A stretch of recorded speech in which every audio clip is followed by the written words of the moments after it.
Alors le projet, c'est un projet de cohésion et de créer une culture. J'ai recruté les joueurs en leur disant que ça allait être ça et j'ai cherché des profils qui allaient contribuer à ça. On est en train de mettre ça en place. C'est les joueurs qui ont choisi les mots clés qui allaient nous définir dans le jeu. Si quelqu'un vient nous voir jouer, est-ce qu'il va ressentir ces mots-là qu'on a choisis pour nous définir notre culture. Donc c'est les joueurs qui l'ont choisi, je les ai guidés et on a les leaders qui enforcent ces 4 mots-là clés dans l'équipe pour avoir une cohésion, une culture et quelque chose de bâtir dessus et construire quelque chose de sain et bien, de mecs qui veut se la donner et que les supporters vont pouvoir s'identifier à travers eux. L'année dernière, c'était une année tellement complexe et chacun peut donner son avis de ce qui manquait et ce qui manquait pas. On avait une période où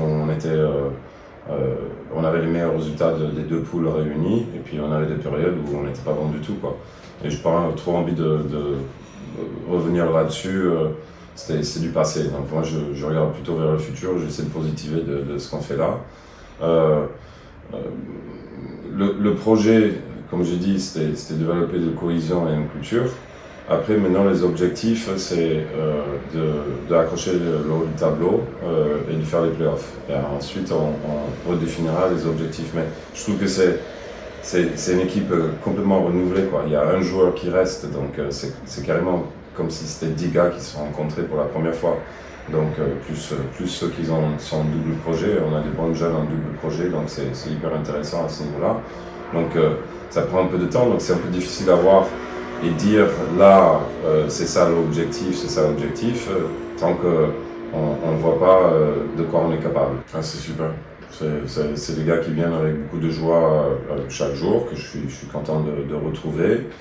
Qui sont bosseurs, qui sont à l'écoute, qui sont ouverts d'esprit, avec qui on peut communiquer et dire des choses.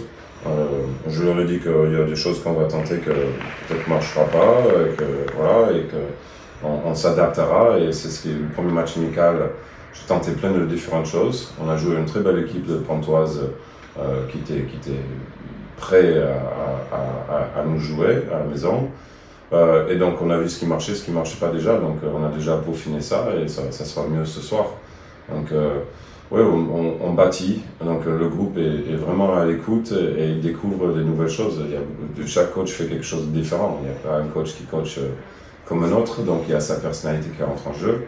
Et moi j'essaie de développer un jeu offensif de passes et de jeu sans ballon et un jeu défensif avec de pression, de l'agressivité et du collectif défensif pour avoir plus de possession. Et ce qu'on met en place, ça prend du temps à assimiler et adhérer et le faire, quoi. Donc, et c'est dur, physiquement c'est dur, mentalement c'est dur, il faut mettre beaucoup d'intensité tout le temps, il faut être concentré tout le temps. Donc, mais on est sur la bonne voie avec des mecs vraiment qui avancent et qui adhèrent à ça et qui voient la progression. Donc ça se passe très très bien. Moi j'ai envie de conquérir cette public et que si un père et son fils il vient à un match, à travers de ce qu'il a vu avec son garçon, il peut se servir de nous comme valeur en disant tu vois l'engagement qu'ils ont eu, tu vois la concentration qu'ils ont eu, tu vois la cohésion qu'ils ont eu, tu vois comment ils ont parlé, tu vois comment ils se sont donnés à fond et que ça peut être une bonne leçon de familiale. Voilà, quoi. C'est mon souhait qu'on arrive à ce point-là où le public peut être fier de venir, fier d'encourager et fier de s'identifier aux couleurs de la SVBD.